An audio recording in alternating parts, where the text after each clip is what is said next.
ओम शांति। आज 9/7/26 के उच्चारे हुए महावाक्य है। मीठे बच्चे, वृक्षपति बाप ने तुम बच्चों पर बृहस्पति की दशा बिठाई है। अभी तुम अविनाशी सुख की दुनिया में जा रहे हो। प्रश्न है, अविनाशी बृहस्पति की दशा किन बच्चों पर बैठती, उनकी निशानी क्या होगी? उत्तर है, जो बच्चे जीते जी देह के सब संबंध को त्याग अपने को आत्मा निश्चय करते हैं, ऐसे निश्चय आत्मिक बुद्धि वाले बच्चों पर बृहस्पति की दशा बैठती है। उनके ही सुख का गायन है कि अतीन्द्रिय सुख गोप गोपियों से पूछो, उनकी खुशी कभी भी गुम नहीं हो सकती। ओम नमः शिवाय।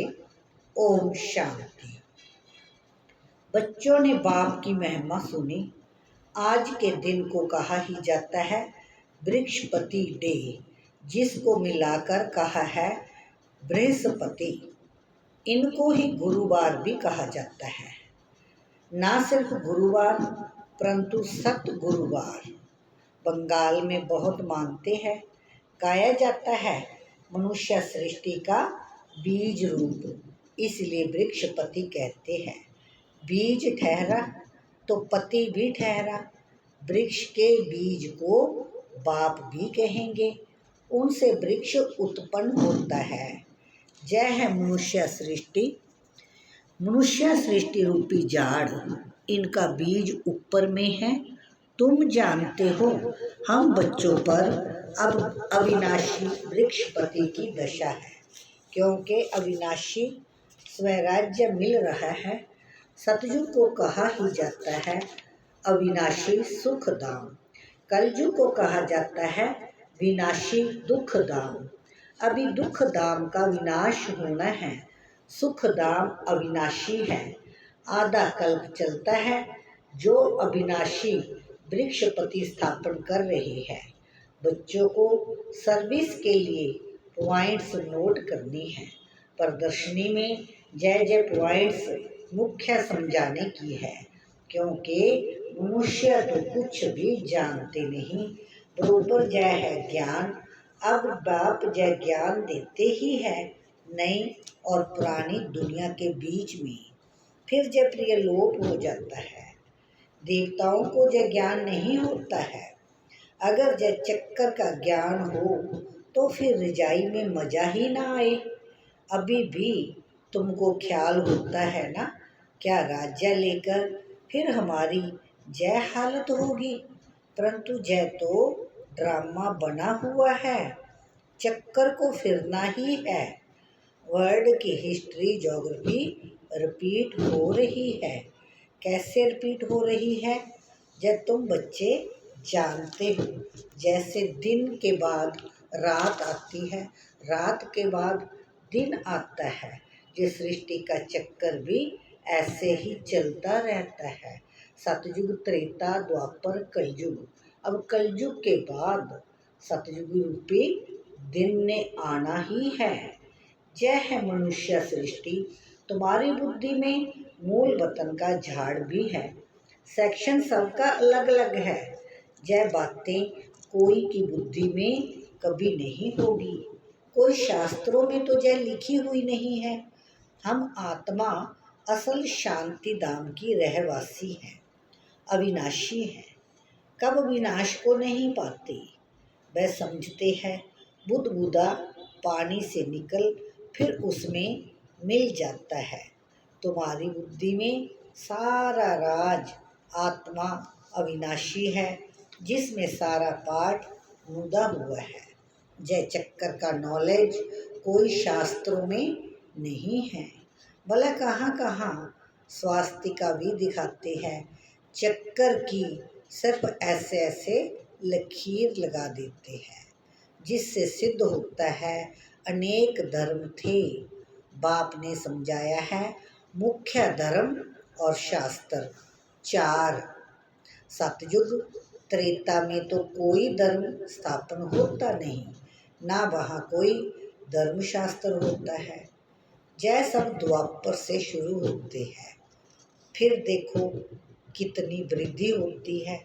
अच्छा, गीता कब सुनाई गई? बाप कहते हैं मैं कल्प के संगम जुगे ही आता हूँ। उन्हें फिर कल्प अक्षर निकाल सिर्फ संगम जुगे जुगे लिख दिया है। वास्तव में संगम जुगे और कोई धर्म स्थापन नहीं करते हैं। ऐसे नहीं कि त्रेता के अंत द्वापर के आदि के संगम पर इस्लामी धर्म स्थापन हुआ। नहीं, कहेंगे द्वापर में स्थापना हुआ। जय संगम का सुहावना समय है, जिसको कुंभ कहते हैं। कुंभ संगम को कहा जाता है।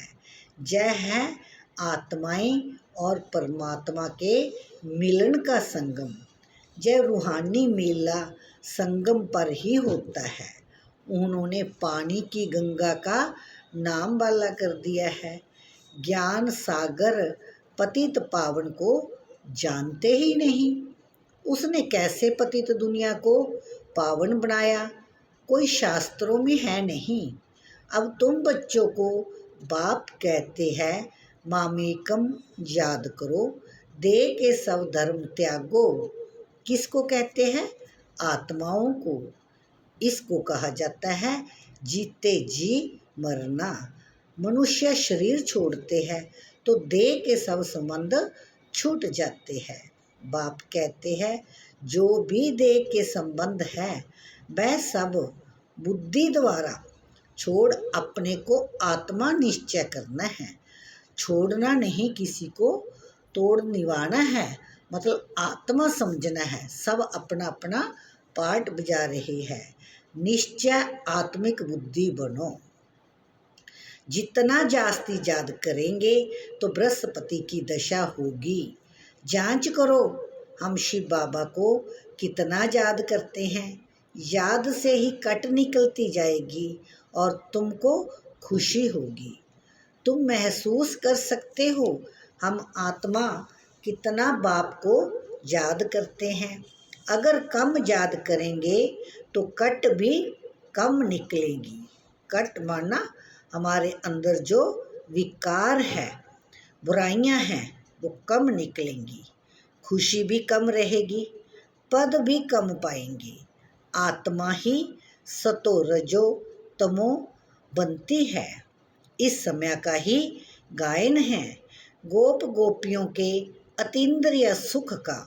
और कुछ भी याद नहीं पड़ता है सिवाय बाप के। तब ही खुशी का पारा चढ़ेगा। हमारे ऊपर बृहस्पति की दशा अथवा सतगुरु की दशा है। फिर कभी खुशी गुम हो जाती है तो कहते हैं बृहस्पति की दशा बदल राहु की बैठी है। कोई बहुत शाहूकार होते हैं, कोई सट्टा लगाया जय दिवाला निकला।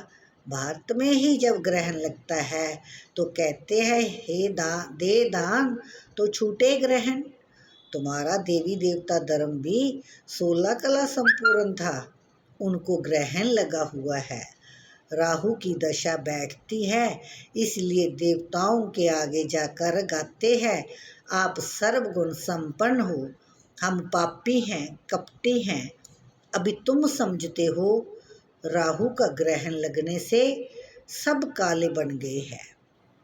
चंद्रमा की पिछाड़ी में लकीर जाकर रहती है ना। बाप भी समझाते हैं तुम देवी देवताओं के भी चित्र है। गीता ही आदि सनातन देवी देवता धर्म का शास्त्र है, परंतु जय अपने धर्म को नहीं जानते हैं। रिलीजियस हैंड्स की कॉन्फ्रेंस करते हैं। तुम वहाँ भी समझा सकते हो ईश्वर सर्वव्यापी तो है नहीं, वह तो बेहद का बाप है। बच्चों को आकर वर्षा देते हैं। साधु संत आदि को तो वर्षा मिलता नहीं, तो मानेंगे कैसे? तुम बच्चों को ही वर्षा मिलता है।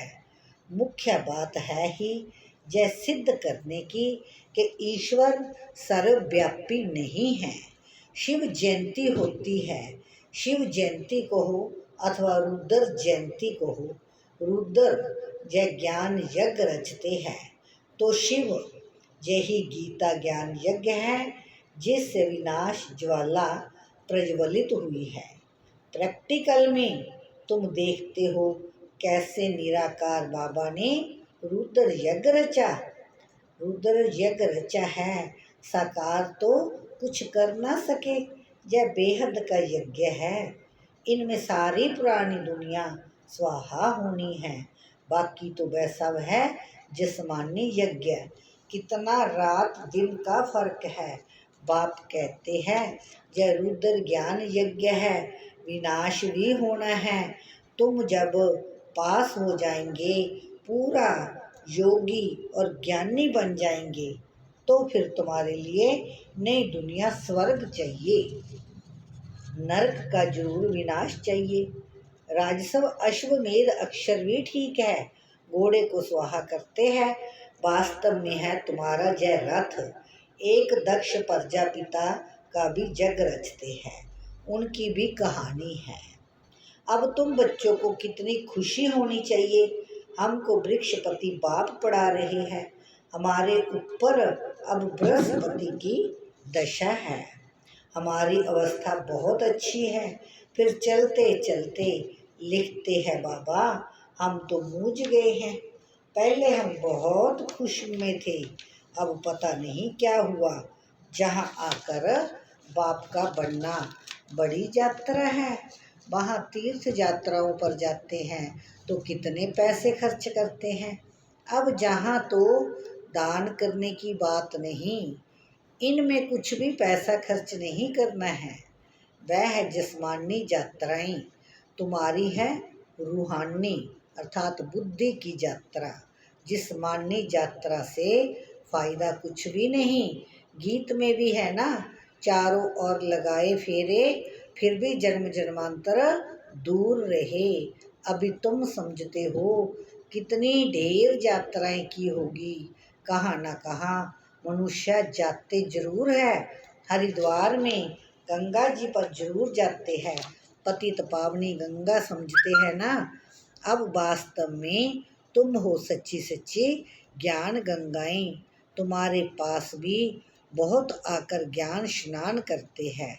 बाबा ने समझाया है सतगुरु एक ही है, सर्व का सदगति दाता, सिवाय एक सतगुरु के और कोई गुरु नहीं। बाप कहते हैं मैं तुमको कल्प कल्प संगम युग पर आकर सदगति दे पुजारी से पूज्य बनाता हूँ।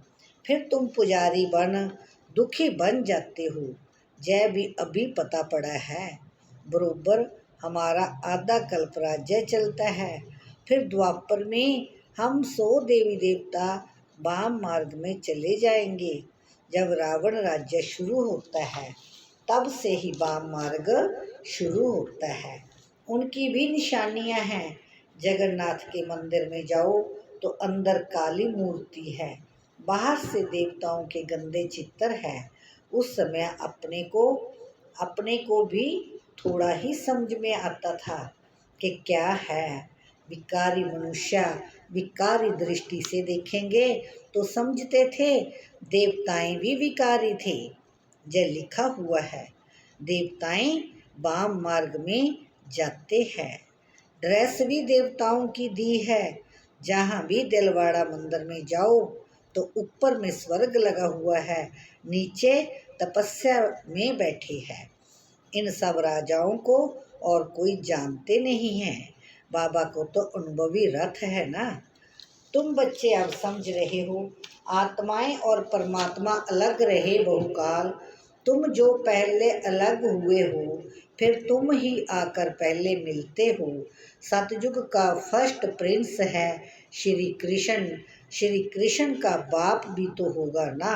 श्री कृष्ण के माँ बाप का इतना कुछ दिखाते नहीं हैं, सिर्फ दिखाते हैं माथे पर रखकर नदी से उस पार ले गया। रजाई आदि कुछ नहीं दिखाई है। उनके बाप की महिमा क्यों नहीं है? अभी तुम जानते हो, इस समय श्री कृष्ण की आत्मा ने अच्छी रीति पढ़ाई पड़ी है, जिस कारण माँ बाप से भी ऊंचा पद पाया है। तुम समझते हो हम श्री कृष्ण की राजधानी में थे, स्वर्ग में तो थे ना। फिर हम चंद्रवंशी बने, अब फिर सूर्यवंशी बनने के लिए श्रीमत पर चल पावन बन पावन दुनिया के मालिक बनेंगे। हर एक अपनी अवस्था को देख सकते हो। अगर हम इस समय शरीर छोड़ दें तो किस गति को पाएंगे? हर एक समझ सकते हैं, जितना बाप को याद करेंगे उतने साधुओं का जाकर संग करते हैं। फिर मनुष्य समझते हैं, जय तो भक्त आदमी हैं, ठगी थोड़े ही करेंगे। ऐसे ऐसे भी 2-4 वर्ष में बहुत धनवान हो जाते हैं। उन्हों के बहुत छिपे हुए पैसे होते हैं। हर एक अपनी बुद्धि से समझ सकते हैं। तुम्हारे में भी बहुत है जो बहुत कम याद करते हैं। इसलिए बाबा कहते हैं, अपना कल्याण चाहते हो तो अपने पास नोटबुक रखो, चार्ट नोट करो। हम सारे दिन में कितना समय याद में रहे। मनुष्य तो सारी जीवन की भी हिस्ट्री लिखते हैं। तुमको तो सिर्फ याद का चार्ट लिखना है, अपनी ही उन्नति है। बाबा को याद नहीं करेंगे तो उच्च पद पा नहीं सकेंगे। विकर्म विनाश ही नहीं होंगे तो उच्च पद कैसे पाएंगे? फिर सजाएं खानी पड़ेगी। मोचरा जो नहीं खाएंगे तो पद अच्छा मिलेगा।